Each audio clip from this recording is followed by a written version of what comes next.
And we're live. Have you ever had a great idea? I mean, a really, really great idea. Well, did you turn it into reality? The odds are that that idea is still just that. It's an idea. Well, in today's episode, we're going to talk about how to get your ideas out of your head and into the world. Welcome to the World Changer Show with Matt McWilliams. I'm your host, Mark Sieverkrop, a world changer just like you and Matt.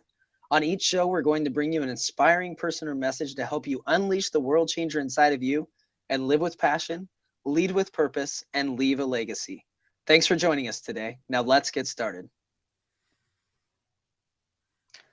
Hey everyone, welcome back again to the World Changer Show. You are listening to episode 87. And you can find the links to everything we talk about today and the video cast of Matt's interview on the show notes page at mattmcwilliams.com/087. How you doing, Matt? I'm good, Mark. How are you? I'm doing great. I'm so excited for this episode. And I thought maybe we just jump right into it and we can talk about our takeaways when we get done with it. What do you think? Let's do it. All right. So today's guest has a Ph.D. in neuroscience from Stanford University Medical School, is a professor of the practice in the Department of Management Science and Engineering at Stanford School of Engineering, and the executive director of the Stanford Technology Ventures Program. She is the international best-selling author of What I Wish I Knew When I Was 20 and the new book, Insight Out, Get Ideas Out of Your Head and Into the World. Ladies and gentlemen, enjoy this interview with Tina Seelig. I thought you were going to mess up there. As professor of the practice. Man, that was hard tough to say. All these. All right. So we're going to cut. We're going to cut now to the interview. Normally we don't edit these, but we are going to insert the interview and you'll still get the behind the scenes look. So enjoy this interview, like Mark said, with Tina Seelig. It's awesome, guys. Enjoy it.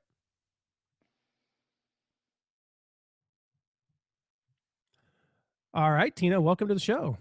Thank you very much. My pleasure. Well, I am so grateful that you're with us today. We're going to talk about this new book of yours called Insight Out. And I will admit I mispronounced the name of that book at least 3 times and kept calling it Inside Out, even though I knew what it was. But it's tough to say that, Insight Out. But there's a part of the book that in a way, I think kind of captures the essence of what the message of the book is about. And I wanted to share that with the audience and get your comment on it. You say that the essence of SVTP's philosophy, and I'll let you explain what SVTP is in a moment. The essence of SVTP's philosophy is captured in a slogan painted on our wall. It says, entrepreneurs do much more than imaginable with much less than seems possible. So tell us a little bit about SVTP and then about that slogan, where that came from and what that means for this book. Great. And it's the Stanford Technology Ventures Program, which is STVP. It's easy to get those letters twisted around, but that's okay. People do it all the time. The Stanford Technology Ventures Program is the entrepreneurship center at Stanford School of Engineering. And our philosophy in general is that it's not good enough for engineers to come out of school with purely technical training. They need to understand the entrepreneurial world in which they're going to be working. And that slogan on our wall is very important to us. When I first heard that years ago, and I have to tell you, I haven't been able to find the original source of it, I thought, what a brilliant way of capturing the essence of what we do. It's about essentially looking at the world as opportunity rich. It's about seeing promises, opportunities. It's about leveraging resources, and it's about making things happen. And so it comes down to the fact that entrepreneurs do much more than imaginable with much less than seems possible. I love that. It actually reminds me of, I'm working on a project right now with Tony Hsieh and Jin Lim from Delivering Happiness.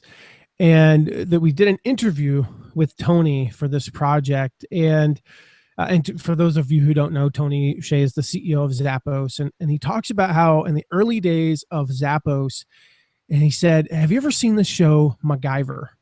And he talks about how, MacGyver would literally defuse an atomic bomb with duct tape and copper wire and a toothbrush. And he said, entrepreneurship is very much the same way. Just like you're saying, you do much more than imaginable with much less than seems possible. Who would have thought, with the resources that they had and the economy that we had and all these things, the dot-com bust, that Zappos could one day be a $2 billion company? And it's because that's what people like Tony Hsieh do. More than imaginable with much less than seems possible. So how does that tie into this book, which is really about, unlocking what's inside of us and getting it out into the world? Now, it's wonderful you bring up an example like Zappos. Now, we look at that company now and say, wow, it's a $2 billion company. Isn't that amazing? But of course, it started out as an idea initially. Mm-hmm. And that's what the book is about. How do you actually go from the initial stages of an idea, the initial inspiration, all the way through implementation? And a lot of people get stuck. In fact, most people get stuck very early on in that process. And of course, then they see someone else working on this project. Hey, I came up with that idea of selling shoes online. Well, how nice for you. That idea might have been terrific, but you really needed to figure out how you were going to go from that idea to actually bringing it to fruition. Mm. And so in the book, and I know this is a theme, the whole book is really based around this, you talk about this invention cycle. And just to be clear, most of my listeners are entrepreneurs, but many of you listening, you're not entrepreneurs, although at least according to the surveys I've done, 93% of you either own a business or want to one day. And you talk about this invention cycle, and you talk about these 4 stages, and I'd love to go through those, because I really think, as I read the book as an entrepreneur, I read the book and went, obviously I resonated with it, but I especially think maybe the 40 or 50% of you out there who are listening who say, I call one-daypreneurs, somedaypreneurs, you're going to start this business. I think it's helpful to understand this, but I even think it's helpful within an organization, whether you're the boss, you own the business, or you work for somebody, to understand these 4 stages. And it starts with this invention cycle. It starts with imagination. Tell us about that, what imagination is and isn't, and how that ties into this invention cycle. Super. Thank you so much. Yeah, I've spent a lot of time thinking about this. I've been teaching classes on creativity and innovation and entrepreneurship for 16 years. And I realized that there was a really big missing piece in the puzzle, especially when you think about learning and mastering these skills. And I realized that you need to put together a scaffolding that takes you through that process. And so the invention cycle is my attempt to do that, to create a set of vocabulary and relationships that shows how you actually move through this whole invention cycle. So it starts with imagination. Imagination is envisioning things that do not exist.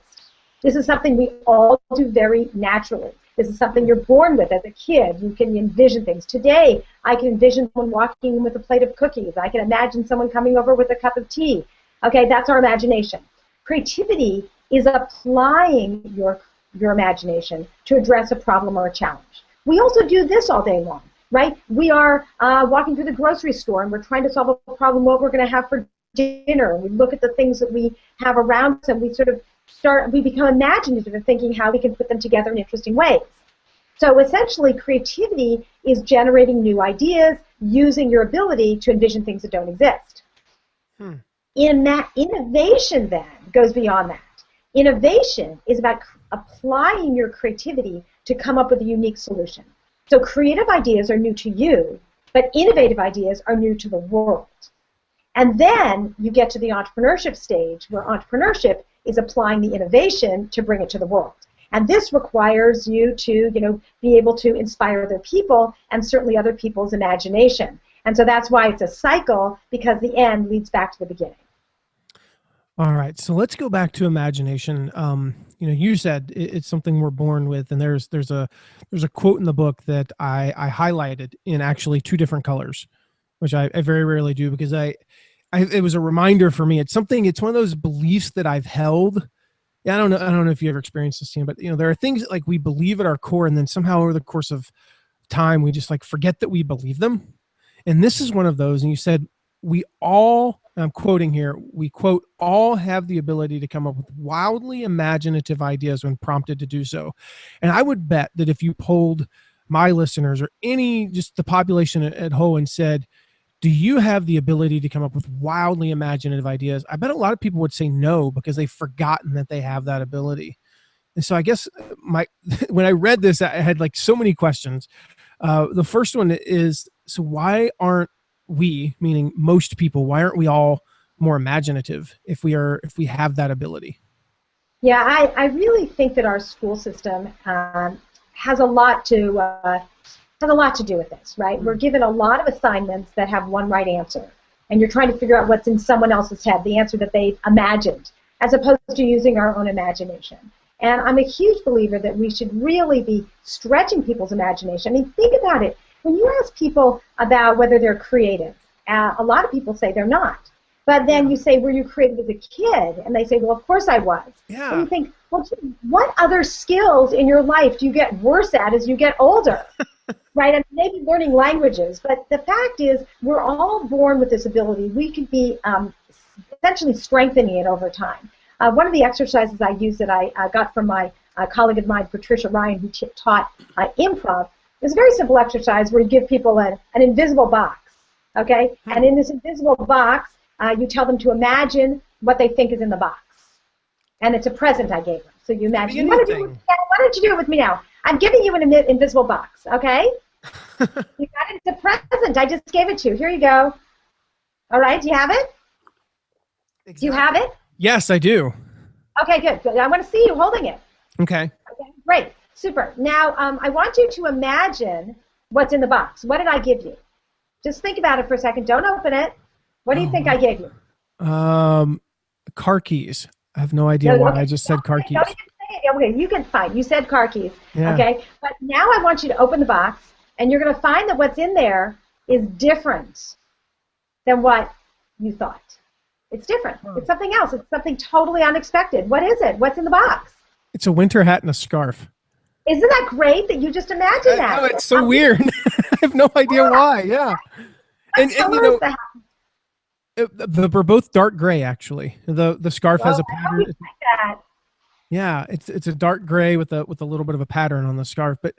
And I think that's so, like, I could even find myself there, and I know everybody heard this, like, I was kind of embarrassed, like, car keys. Well, that's the wrong answer. No, it's a winter hat and a scarf. Oh, I don't know why I thought that. And yeah, it's as though I think I have the wrong answer, and I'm imagining what's inside this invisible imaginary box, and somehow I'm wrong, and I was doing it there. So the thing that's important here is we could spend the rest of this episode with you pulling things out of this box. You could just keep pulling things out of the box, right? That's your imagination. You could keep going. And the fact is that it's endless. There are an endless number of things in there, just like there are an endless number of things in your imagination. And yet we don't practice doing that. And so that's kind of a little exercise one could do every single day is open up the box, see what's in there today. I know it seems a little bit silly, but it's sort of just a reminder that everybody has this ability. I mean, what's wrong with silliness? You just made me think of, and I always mess up this quote, but it's a quote from Dr. Seuss that says something like, I cannot remember exactly how it goes, but it's something along, silliness is a necessary ingredient to life. You know, fantasy is a necessary ingredient to life. And, you know, it's true. I mean, like our daughter, you know, she's 4 years old, and oh man, I mean, her imagination runs wild, and we just roll with it. And I've noticed that as I play with her more, and as I kind of fantasize with her, that the strangest things happen. And if anybody who's followed my blog over the past 6 months has known, a lot of my blog posts, a lot of my creative content has actually come from hanging out with a 4-year-old. Because well, it's wonderful. Yeah, I've noticed though. I mean, like you play tag with a 4-year-old and you get them and the rules change. Like 4-year-olds go, nope, you got to tag me twice. You know, and the rules are constantly evolving, and there's always like, nope, you can't touch that because that's the pole of fire. So you just died, you know, like you just made that up. I didn't know the rules, you know, and that's a 4-year-old's imagination. And I love that. So what happens? I mean, I have my own theories, but I'd love to hear is what happens to imagination as we get older? Where do we lose that? Where do we go wrong as we age? Yeah, it goes back to, as I said, I think that we're given so many assignments that have one right answer as opposed to opportunities to really stretch our imagination. And there are ways to do it. It doesn't mean that we have to kill our traditional education about learning about math and history and science, but we need to bake in the opportunity to really work on your imagination and your creativity as well. I think of a wonderful example is that I wrote about in the book was a fellow, Don Wettrick, who teaches high school in Indiana. And he gives his students one class period a day to work on a problem of their own choice. They get to follow their own interests. They spend the first 2 weeks of the quarter or the semester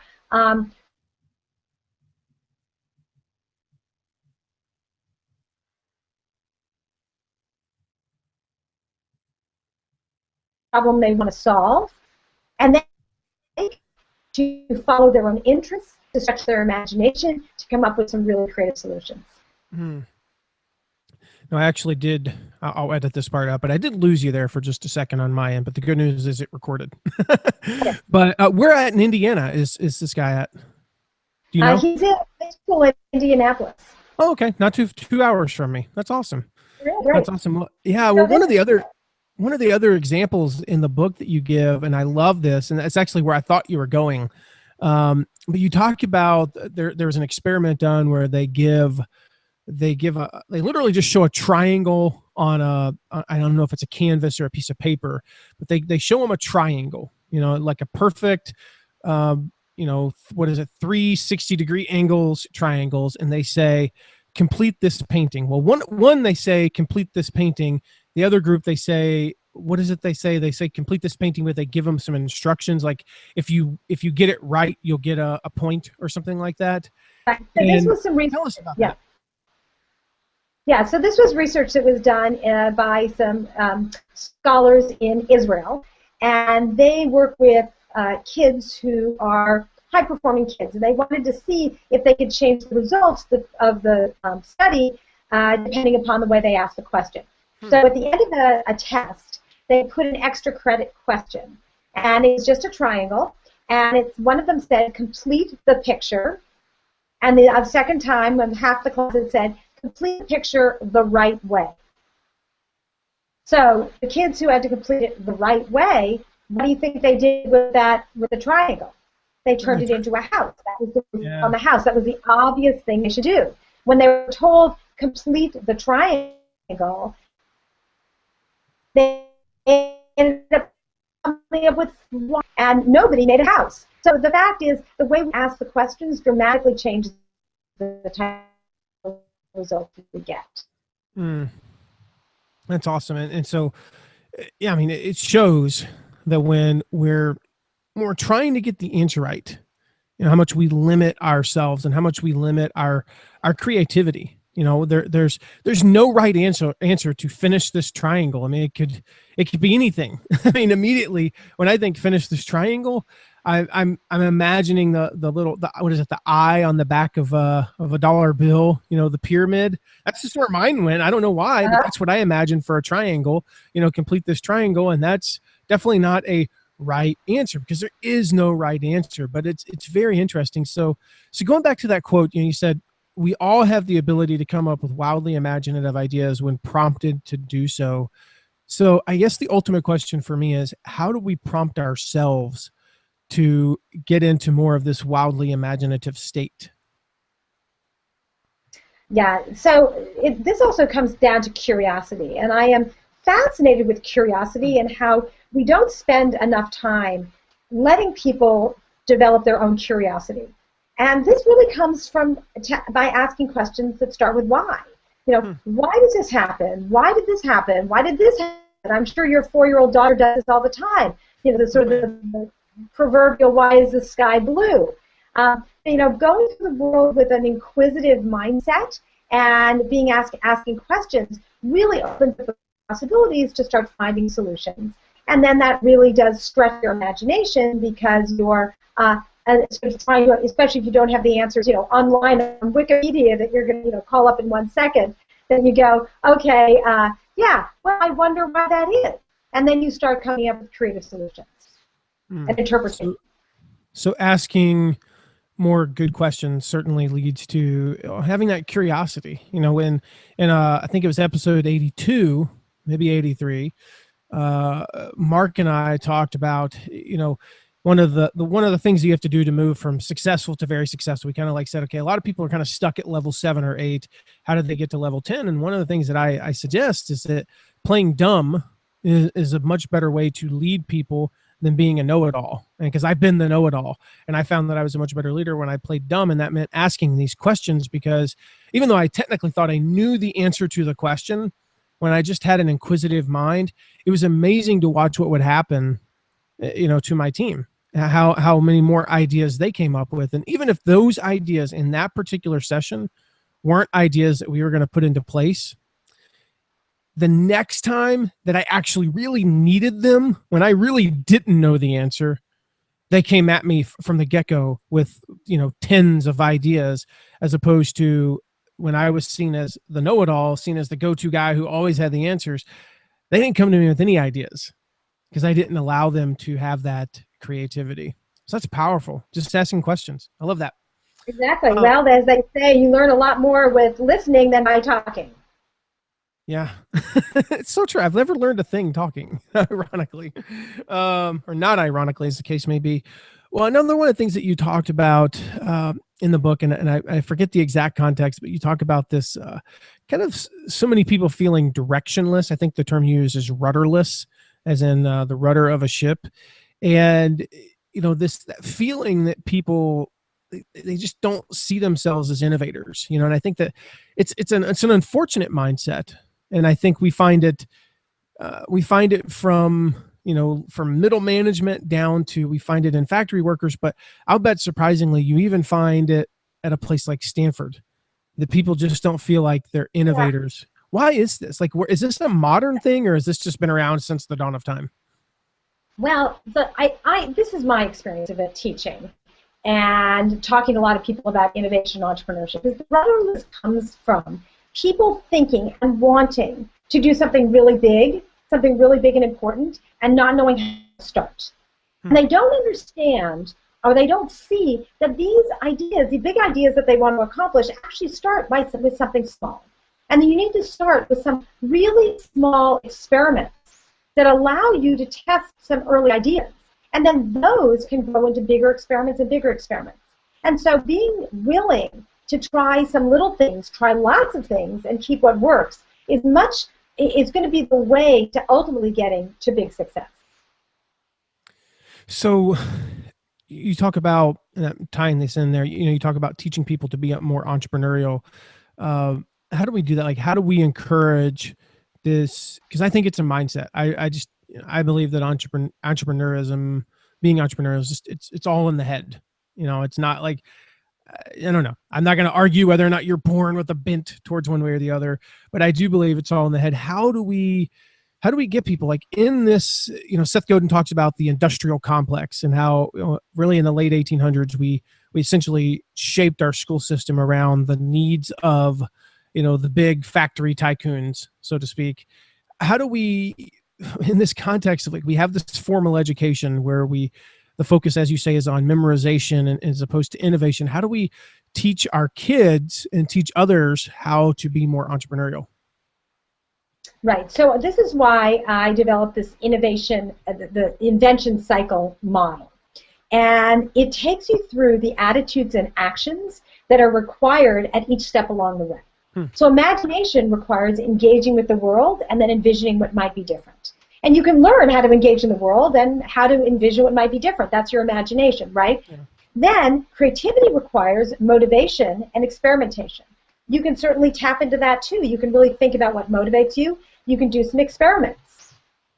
Innovation requires focus and reframing.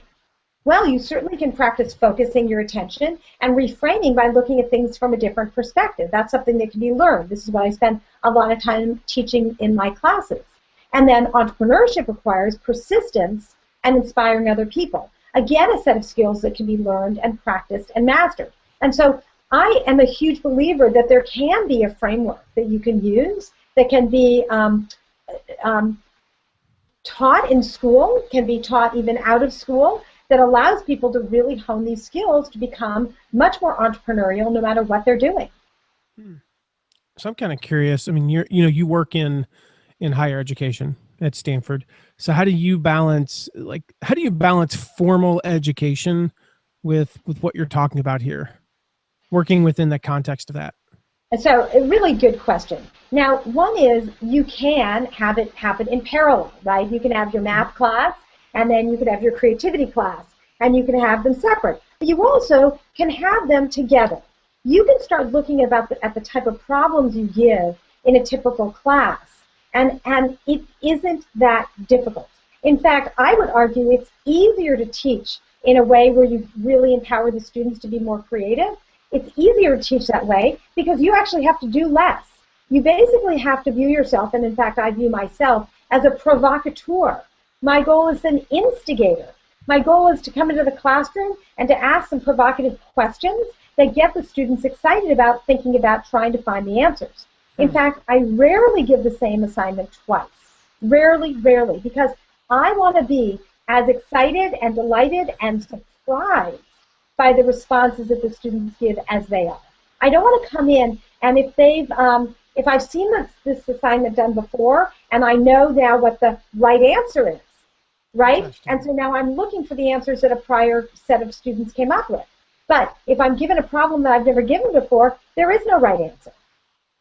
You know, you just kind of that's a very interesting approach, because I have an uncle-in-law. No, I'm not entirely sure what he is to me. Uncle-in-law, we'll guess. and he's actually retiring from teaching after this upcoming school year, and he's basically taught the same subject in the same grades for like 30 years. And I remember the thought crossing my mind, because I'm one of those people who, you know, I'm a quote unquote serial entrepreneur, and I'm, you know, I have to do something new to keep, you know, my energy levels up fairly frequently. And I remember thinking, how could you possibly teach the same subject in the same grade for 30 years? Wouldn't that be boring? And I'm wondering now if he kind of does like you do, which is he never assigns the same thing twice. That's I wonder if that's one of the ways that you stay fresh in what you do as well.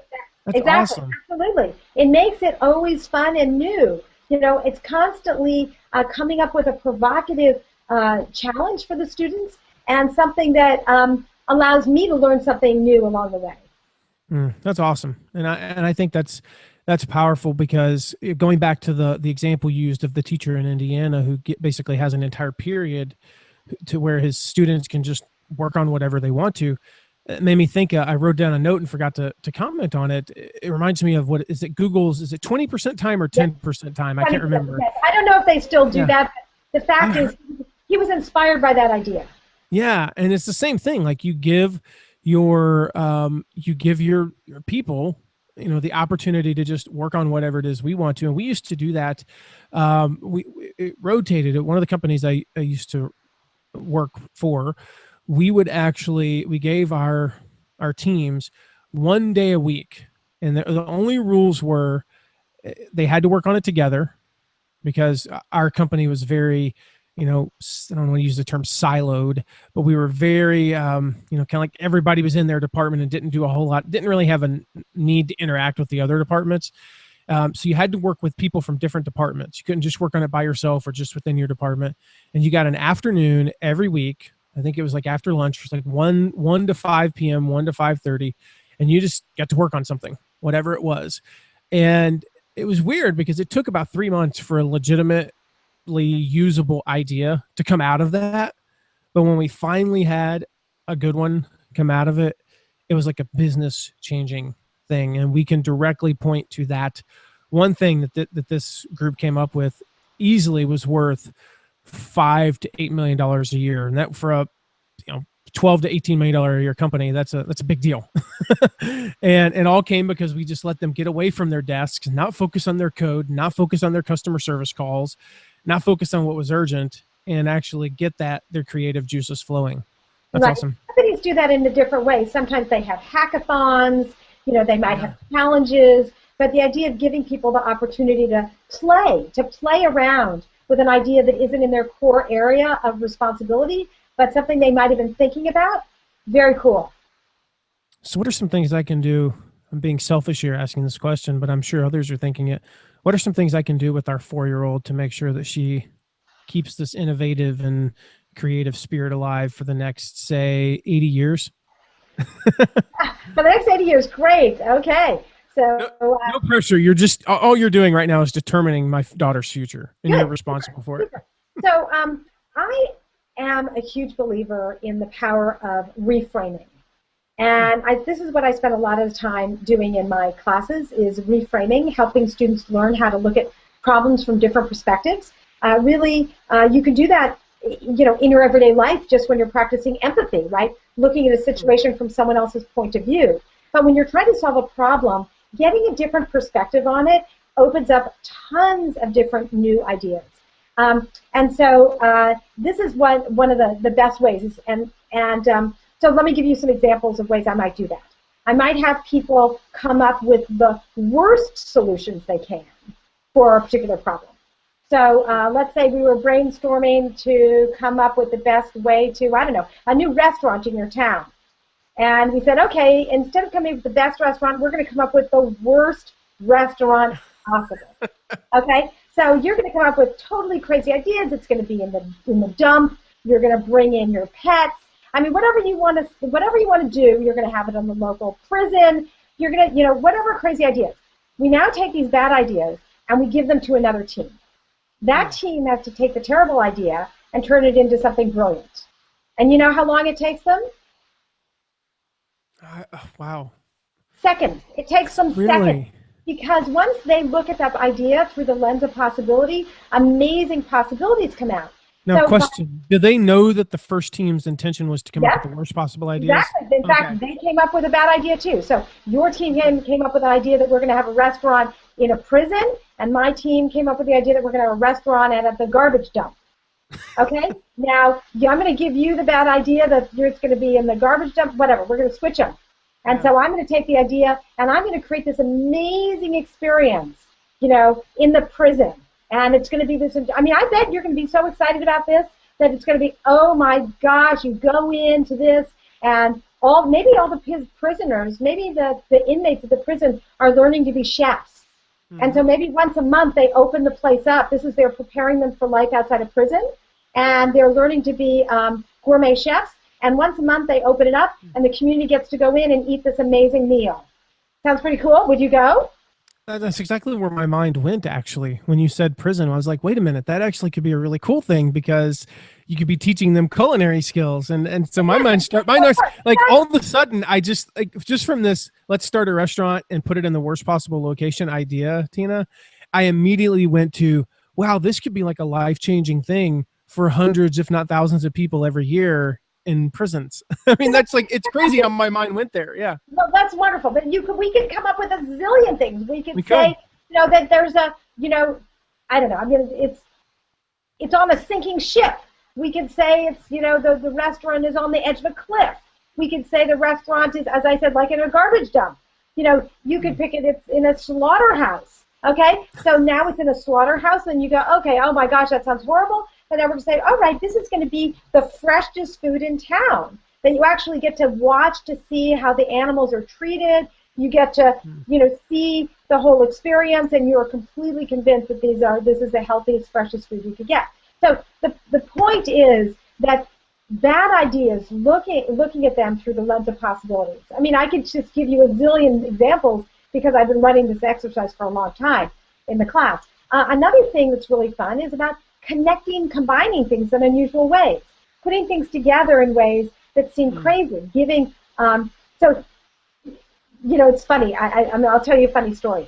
I decided this summer to take a collage class, to take an art class. And you're wondering why. As I said, I wanted to stretch my imagination. I wanted to get some new skills, and I figured I've been writing a lot, I teach a lot, let me take an art class. So I'm taking an art class, and the professor brought in all these old books, old German manuscripts and music, and we were making collages out of them. So I came home and said, wow, that's kind of cool. So you know what I did? I took my book inside out, and I took one copy of it this weekend. I just did this weekend. I ripped the entire book apart. I ripped off the cover. I took all the pages out. I painted them, and I spent the whole weekend creating collages, ripping the pages up and creating these collages. Actually, they're gorgeous. I figured, oh my gosh, I wrote the book, so the material in it feels very meaningful to me because every collage has all my words in it, but they've been painted and ripped and taped together, in these very unusual and interesting ways. Mm. So now I've created something totally brand new out of my book. That's cool. Do you plan on sharing that? I could. I mean, I put some examples up on I'd Facebook. just be interested. I mean, I'm fascinated by that now because I'm thinking of I'm curious. Did you try to tie what you, the painting part? Did you try to tie that at all to what was on the page in terms of the words, or was it just completely different? No. Can you see? Here's an example. Yeah, I think that's going to come through a little. Oh, I see now. That's awesome. See that? See? Yeah. Oh, wow. Just a photo on my. And That is too cool. Words. Yeah. Okay. Oh, wow. That's kind of fun. See, that's fascinating. And that's the kind of thing that makes me, like, as you're talking about that, I'm just thinking about, one of the things that we want to do as a family is learn. We want to learn a foreign language, because that exercises a different part of the brain, obviously. And, I took 4 years of advanced Spanish in a public high school, middle school through public school in Franklin, Tennessee, from a teacher who had a deep Southern accent. And let's be honest, I don't know Spanish. I aced the AP exam.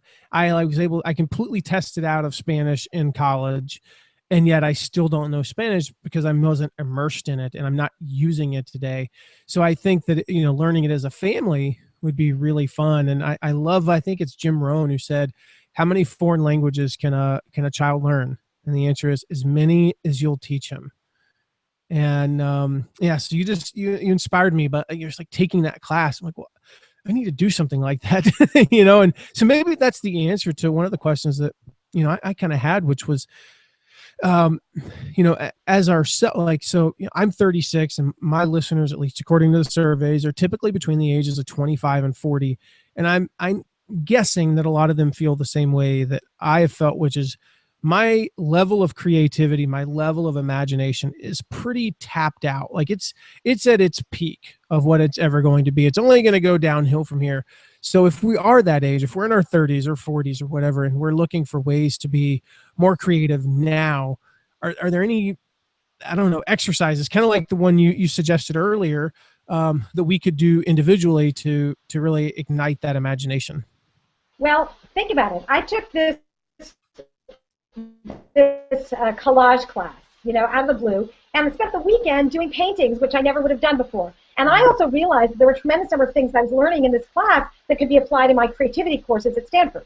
One thing that is super important here is to continually get exposed to new things. So it's funny, I actually mentioned in the book is that, I'm not a big fan of opera. And I talk about the fact that, in the book, the reason I bring it up is the goal of traditional entertainment, music, opera, ballet, classical music, trying to build a younger audience. Well, I decided, you know what? I keep saying I don't like opera. I bet there's something in there for me. So I recently started tuning my radio in my car to the opera station. Interesting. And I was like, I'm going to listen to this. And I started listening to classical music. And I started saying, wow, what in here do I like, as opposed to just instantly saying, I don't like this. So getting exposed to different types of media, reading books in different domains, outside the ones you normally read. Go to lectures on topics you know nothing about. Really stretching yourself. The world today is so incredibly diverse and rich. It is the easiest thing with the internet for you to get exposed to a ton of different things. Do a search on some topic you know nothing about. Let's say I want to learn about submarines. I don't know anything about submarines. It's like, okay, let me go today or this weekend. I'm going to become an expert on submarines. The fact is, anything is interesting. Anything. Concrete. It could be something simple like, gosh, I really don't understand about the tiles in my kitchen. You could say, okay, I'm going to learn everything about tiles and tiling. That's interesting. Wow, you've got my mind going. Oh, wow. So I do want to talk real quick about the book, again, which is these 4 stages. And so we go imagination, which requires the ability to envision alternatives, as you say, and it requires engagement. You got to be like engaged. I know, and we've talked a lot about imagination, and we talked about creativity, which requires the motivation and experimentation to address a challenge. We talked about invention, you said, which requires focusing and reframing to generate a unique solution. And then the last one is this entrepreneurship phase where you talk, or part of the cycle. You talk about persistence and the ability to inspire others. So we have imagination, creativity, and I think people can visualize what those look like. And we have the invention. How do we transition into that entrepreneur phase? Okay, great. So going from innovation to entrepreneurship is hard. And I want to admit that. It is a challenge. Each one of these steps is harder than the one before. And entrepreneurship requires incredible persistence, right? There's all the pieces of the puzzle to bring the idea to life. You know, if it's a company, it's marketing and strategy and building your team and negotiating and all sorts of pieces of the puzzle. That takes a lot of hard work. The more motivated you are when you start, the more persistent you're going to be later. But one of the key things you need to do is to be able to inspire other people. Now, what does that mean? It means that in order to really bring an idea to life and scale it, you can't do that by yourself. You need to get other people on your team. You need other people to spread the word. You need other people to invest in you. You need people to buy your product if it's a company or your service. So being able to tell a compelling story is really powerful. And I spend a lot of time in my classes teaching students about creative storytelling, how to build a compelling narrative that captures what they're doing so that other people get inspired. And then that inspires their imagination and their creativity and their innovation and their entrepreneurial spirit. And this is what results in incredible wave upon wave upon wave of more innovation, more entrepreneurship. And this is why it's such a powerful force in the world. You just made me think of another part of the book as you were saying that, the part where the Harvard, I think it's a Harvard professor, like an art professor at Harvard. I can't remember her name for the life of me, but one of the projects that she gives her students is to go stare at a single painting. And get this, people, for 3 hours. That's mind-boggling to me. So maybe real quick, talk about that. I'm curious what the point of that is, but also, you know, that requires slowing down. And so I want to touch on, you know, we live in this fast-paced world. How do we slow down long enough to engage? So maybe talk about that experiment or that project, and then we'll transition into that. Right. So what she was doing, this professor, was she was teaching the students to really pay attention. And this is a problem that most people have, is they're not fully paying attention. And so not only do they miss opportunities in their midst for problems to be solved, they often miss solutions that are sitting there as well. Mm-hmm. And so by slowing down enough and looking, really paying attention, you start unlocking some really interesting insights. And that's really what that was about. I have my students do something not for 3 hours, but I'll have them take a silent walk for half an hour and to mark down all of their observations. I'll have them take a walk in their neighborhood and capture the insights that they have, just looking around, all the problems that are there in front of them that they can actually think about solving. Yes, so to me, that's actually a form of meditation in a way. When and I don't do this often, because normally when I go for a walk or a run, or I go, you know, I'm out doing yard work, I've got my headphones in, so I've got this input into my mind, and I'm oblivious to what's going on around me. I actually shot a video recently because, ironically, one of the songs I listened to as I was going for the very beginning of my run one day is a song called "Keep Your Eyes Open" by Need to Breathe. And I just took the message to heart. It talks about, you know, you'll miss the world around you, basically, if you don't keep your eyes open. So I just gently took my headphones out, kind of slid them into my pocket while still running. And for the first time in a very long time, I ran without an input. And it was crazy what I started noticing. And the reason I say it's a form of meditation is literally just focusing on, for me, it's mindfulness. It's focusing on, what are you thinking about at this moment? What are you aware of at this moment? And I just started noticing that tree looks weird. It has an odd shape. You know, that looks like Fred Flintstone. And I just my mind started going, and it wasn't like I was bouncing all over the place, but I was actually fully engrossed in acknowledging what my mind was intaking rather than just zipping past stuff, even while I was running. And I thought that was a pretty fascinating thing. So maybe that answers the question, like, how do we slow down long enough just to actually engage? Yeah, it's hard work in our world where we're constantly being bombarded with stimulus and everybody wants a piece of our attention. But actually actively slowing down, paying attention to all of your senses, right? To what you're listening to what you're seeing, to what you're feeling, opens up the possibilities of really seeing opportunities. An example I use in the book is you could be a waiter at a restaurant, and you could just go through your day, serving coffee to everyone and not paying attention and have your mind somewhere else. But if you're really paying attention while you're waiting tables, you're going to start learning some interesting things about customer service. You're going to learn about people's dietary patterns. You're going to learn about the demographics of the people in the restaurant. Each of these unlocks incredible possibilities. I mean, if you just are paying attention to what you're doing to get different tips, you can become an expert on customer service. That could turn into an entire career being launched by just being a waiter at a restaurant. So the key is that paying attention unlocks tremendous number of opportunities. You just made me think of a guy I knew, well, that I've heard cited at least. He's a friend of a friend, and he delivered pizzas. And he got this idea from Dave Ramsey. And he said that he started delivering pizzas, and he kept a spreadsheet. And, this may have not been possible in the 1980s, but it's possible now. And on his smartphone, he opened up Google Sheets after each thing, and he just kind of documented what he did to get a bigger tip. And so he had copied some of the stuff that Dave Ramsey had shared in one of his lessons. And, one of those lessons was like, he went up, he had in his left or right pocket, he had some dog treats. And he noticed that if they had a dog and he gave him a little treat, which cost him like 10 cents, he got an extra $2 on average. Well, that's $1.90 win. Multiply that times 10 times a night. That's $20. And for most pizza delivery men, that's a big deal.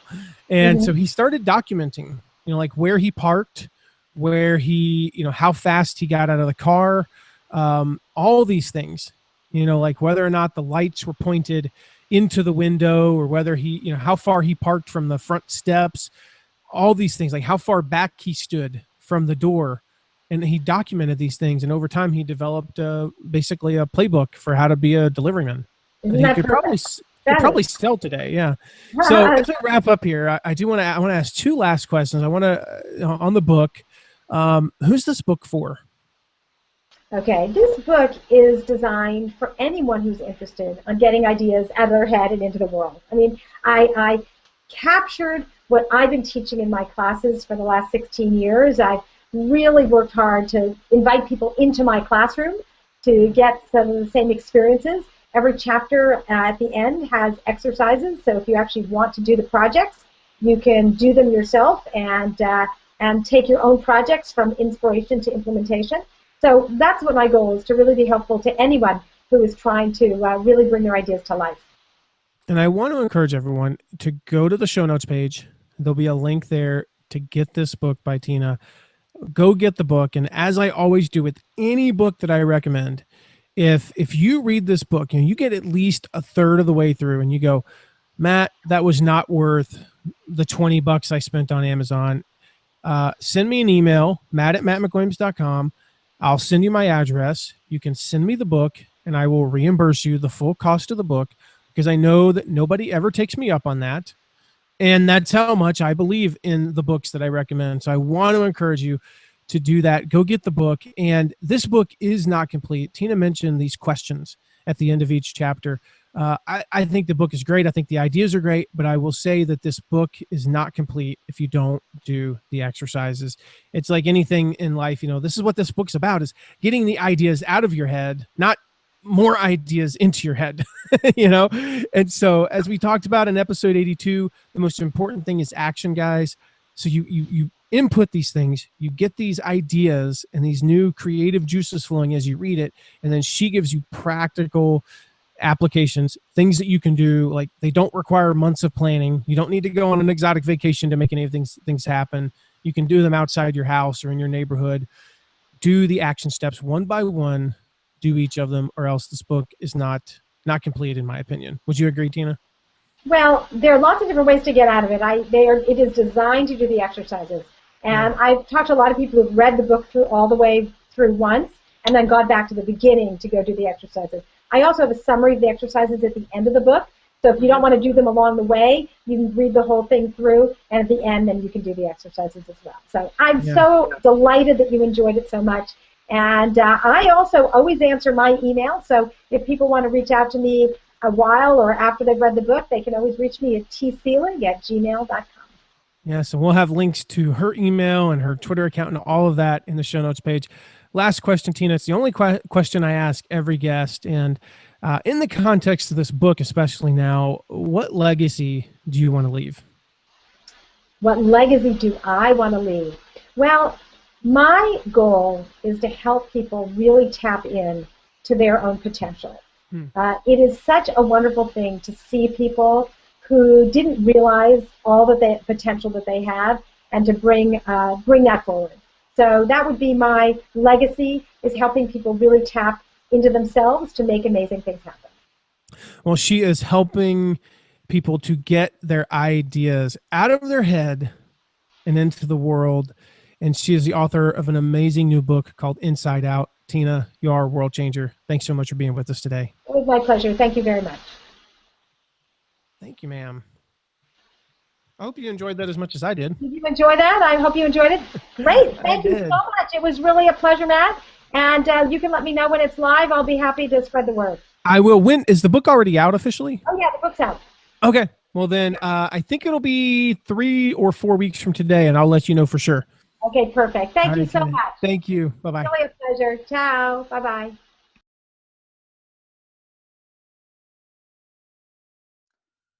Man, great interview, Matt. I am so intrigued with this idea of being more creative and more entrepreneurial. You know, it kind of reminded me of your interview with Jason Kotecki, in the sense that it seemed like we're spending time, energy, and money learning to do something that we really already knew how to do when we were kids, and somehow along the way we forgot how to do it. So, I mean, what was your biggest takeaway? I think my biggest takeaway, oddly enough, was just the idea of having a formula for creativity.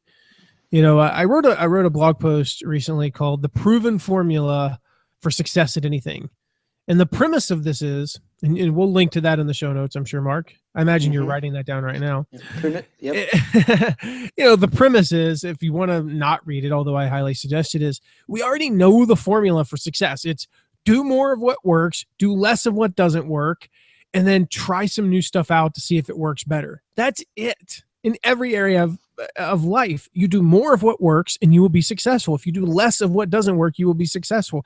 And occasionally, if you try out some new stuff. And the thing is, creativity is the same way. We know the formula. There is a formula for creativity. And actually, instinctively, we know it when we're kids, because I think of our 4-year-old, Araceli. It's like, I have an idea. I'm going to do that now. Instead of, I should write that down and put it on my to-do list and try to come back and be creative later. No, you have this formula. And it seems counterintuitive, a formula for creativity, a formula for innovation. Right. But it's actually a common trait amongst great artists. If you look back at history, the great artists in many cases had formulas. I have my own routines. When I'm going to write, I don't just start writing. I don't just, and like words don't just flow out of me because I had a random thought.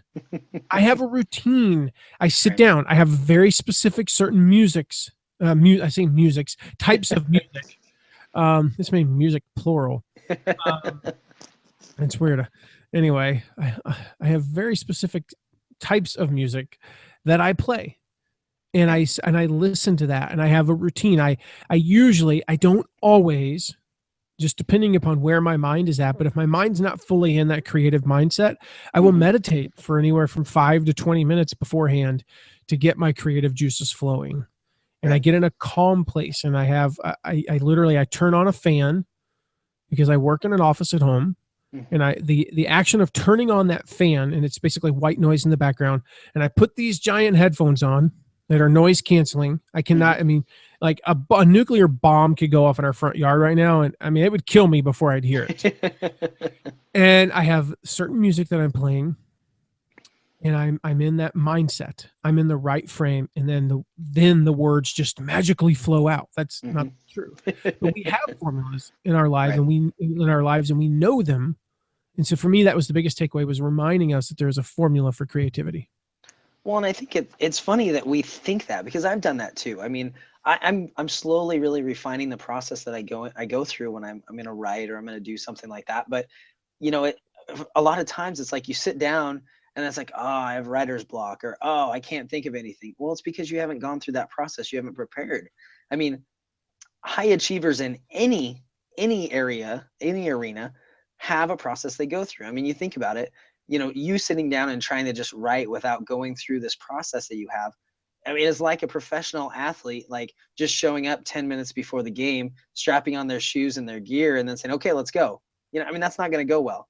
They're not going to perform the way they need to perform. They're going to hurt themselves.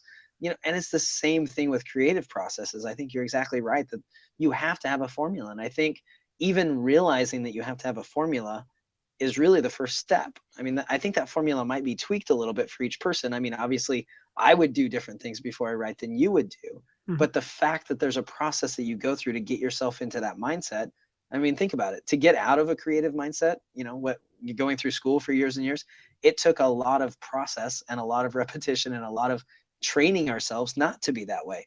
So it makes sense that you would have to train yourself to be that way again when you want to turn that on in your life and be able to be creative.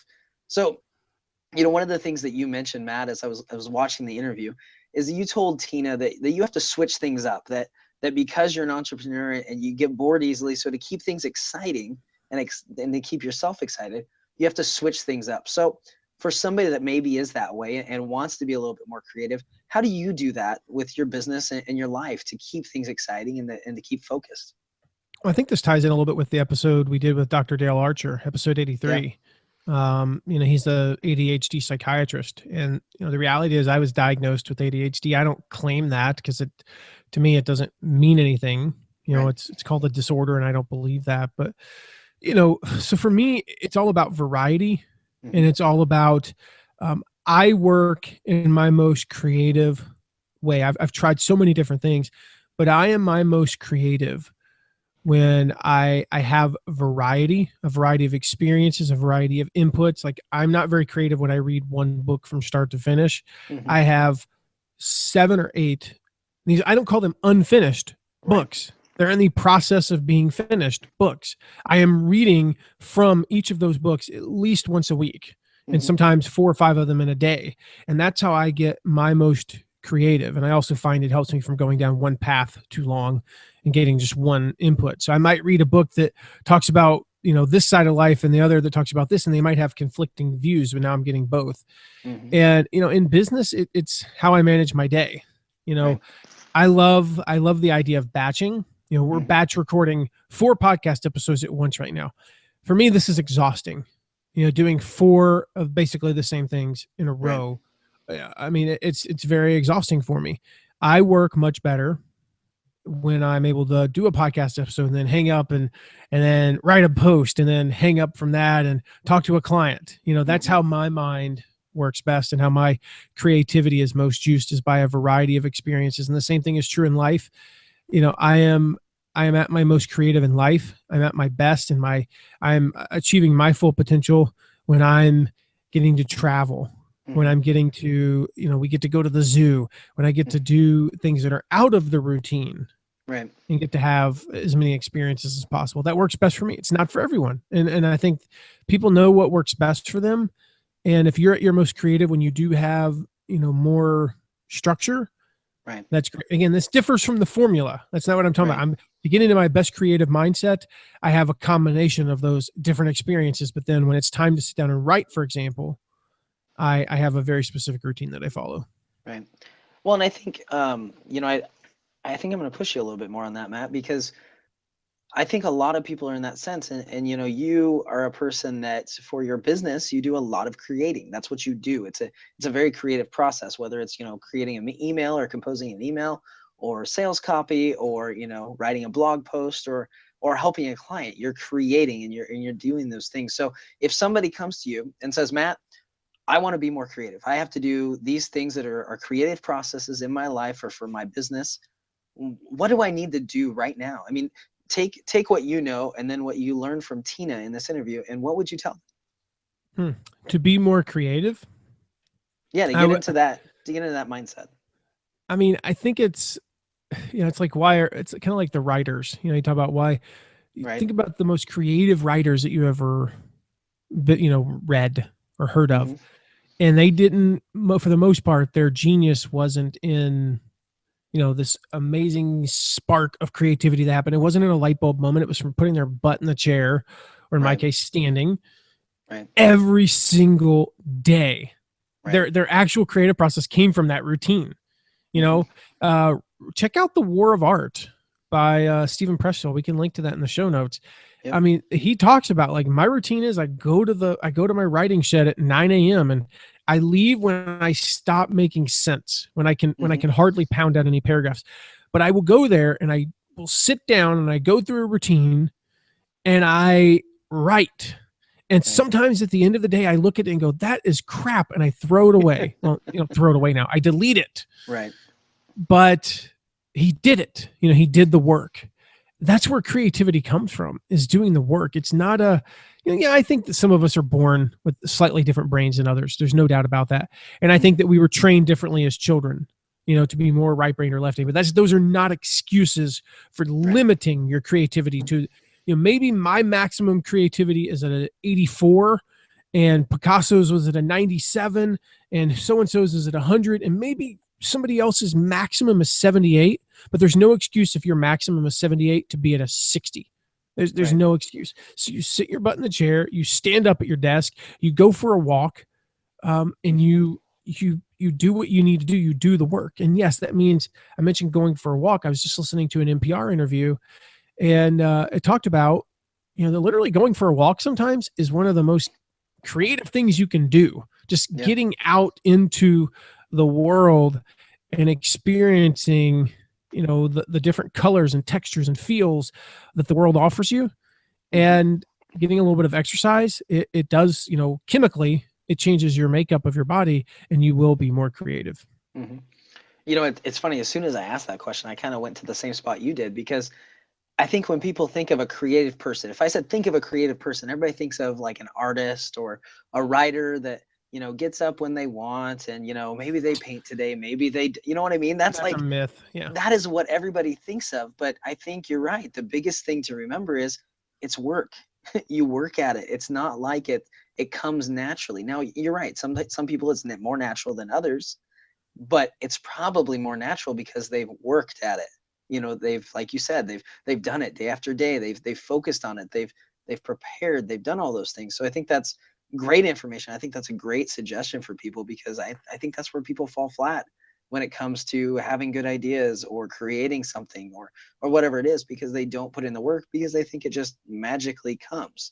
Now, that being said, I'm blown away at what we can do by an imagination. That being said, you're just like sitting there. You wanted to say something. I didn't. I was just, I was amused by your thing. So I know I think you had one more question about Dr. Seuss, right? Dr. Seuss? Yeah. One more question about Dr. Seuss? I'm looking at the show flow right now, and there's a question about Dr. Seuss. The quote that I talked about. There is a quote, yeah. Yeah. I was going to get to that. Okay, cool. I was going to ask, can I do one more thing, or no? No. No. No, but in all seriousness, I just wanted to say, since we're in this interlude here, let's we can do that for the video. So, hey, video people, we're going to give you something that's not in the audio. That's very rare, other than our. But let's strip that out of the audio. It's just, I don't want it to get too long. Which part? The next question about the Dr. Seuss quote. Oh, did I ask a question about it? You're about gotcha. to. Oh, I still had to ask you one more question before that. That's why I was confused. I thought you just asked that. No. All right. Well, then I added that one, but we can. So let's take out both of these questions. So out. basically, whatever you just said. I'll make my observation and then we'll move on to the quote. Yep. Okay. All right. Except for now, I got to remember what I was just talking about because you interrupted me. You could start over when I talk about. So I answered your question about how to do more creative, putting your butt in the seat and doing all that. So start with my response. Yeah, and you don't technically have to. You could just go straight down to awesome, and then we can come back and we can actually skip that whole part because it's going to be long. So yeah, I would I would just skip down to awesome. Okay. So don't even redo my part again. No. Okay. Just in the interest of time. Do you want me to share the quote? Yeah, you can do that. Yeah, you can do that, and you could actually even ask me that question real quick. Okay. I'll tell you to answer it quickly. And tell us that's the quote of the day. Okay. Thanks, man. All right. Hold on. Let me see what number are we at here? 16 minutes. Okay. Okay, so Matt, in the interview, you mentioned a quote from Dr. Seuss, and I actually found it, and I wanted to share it as our quote of the week here. It says, "Fantasy is a necessary ingredient in living. It's a way of looking at life through the wrong end of the telescope." So real quick, before we get done here, Matt, what does it mean to you to look through the wrong end of the telescope? I think there's another part of that quote that I just remembered, Mark, and it's something along the lines of nonsense is I love nonsense or something. Mm-hmm. And I think that's so true. Like, just to be able to live with some nonsense every now and again. Mm-hmm. But as far as looking at life through the wrong end of the telescope, I always think we just talked about this in a recent episode about the story of the bully. Mm-hmm. and how, this kid was bullied every day by this kid, another bigger kid that lived down the street, and his dad bought him a telescope. Mm-hmm. And his dad goes out in the yard and he's like, "Son, you're looking through the wrong end of the telescope." He's like, "No, Dad, I'm not. Every time when I do this, the bully looks smaller to me." Right. And it's just a way of altering reality, because you have a choice, whether it be like in the instance of this, your problems, you could look at it and make it bigger, or you can make it smaller. And it's, you're playing tricks with your mind. And fantasy is that. It is a necessary ingredient in living. Thinking in ways that are completely ridiculous and nonsensical, as I said, is a great way to get your creativity going. It's just like you find that, it's counterintuitive to think that you could be a better worker, you could be better at your job by playing make-believe with your kids. Right. But I have found time and time again, when I play make-believe with Araceli, that soon after, that's when I'm at my most creative. Mm-hmm. And in a way, I should probably make that part of my routine that we talked about. Go play make-believe with Araceli for 20 minutes before I write a blog post would be a really good way to do that. Yeah. No, and I think you're right. And that's exactly what Tina was saying, how you find a different perspective. So you look at the best case scenario, the worst case. So a reminder to everyone that you can find the links to everything we talked about, the quote that we just talked about, the video cast of Matt's interview with Tina, as well as a link to Matt's free book, Who Will Change the World If Not the Entrepreneur, on the show notes page at mattmcwilliams.com/087. And finally, our question for you this week is, what is one thing you will do this week to spark your creativity? And you can find that again on the show notes page, mattmcwilliams.com/087. So last thing, Matt, let's thank a few more people who have left some ratings and reviews for us. Let's do it. I want to give a shout out to 6 people this week. So thank you to all 6 of you, to Raymond Wiley, to Christopher Cedar, Pastor GC, Amy Collette, Brad Lawless, and Albert Patrick, the man with 2 first names. Thank you so much for your recent ratings and reviews. And also want to give a particular shout out to Amy Collette, who said, "The World Changer Show provides real life tips and techniques that help me stay motivated to be a world changer too. Matt has a fun energy, great voice, and really? Nobody likes their own voice. Matt has a fun energy, great voice, and is passionate about helping people improve their lives." Thank you, Matt. So thank you very much, Amy, and to all of you who left ratings and reviews this week. Yes, thank you very much. Those are huge, and they help us become noticed by other people. So if you haven't left us a review, as always, please head to the show notes page, mattmcwilliams.com/087. You'll find the link towards the bottom to leave a review on iTunes. So next week's episode, we're going to I got to interrupt you. This is not next week's episode. Right. This will be the previous week's episode. Yes, I noticed we that. We need an episode 88. Okay, so I'm going to have do we have an episode 88 picked out yet? I haven't picked one yet. Okay, so you'll come back in and edit, and for those watching on video, you will not know what next week's episode is going to be about. I'm just like, wait a minute. That's on the previous episode, if you want to go listen to it again. And next week's episode. Okay, here we go. Until next week, remember, you were born to change the world. You were born to make history. So believe it, become it, and pass it on. All right, in the interest of doing, you were born to change the world. You were born to make history. You were born to get your ideas out of your head and into the world. So believe it. Blah, blah, blah. Throw that in there. Your ideas.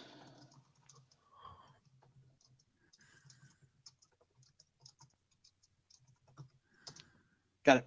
Right. Until next week, remember, you were born to change the world. You were born to make history. You were born to get your ideas out of your head and into the world. So believe it, become it, and pass it on. And stop. All right, man. Save.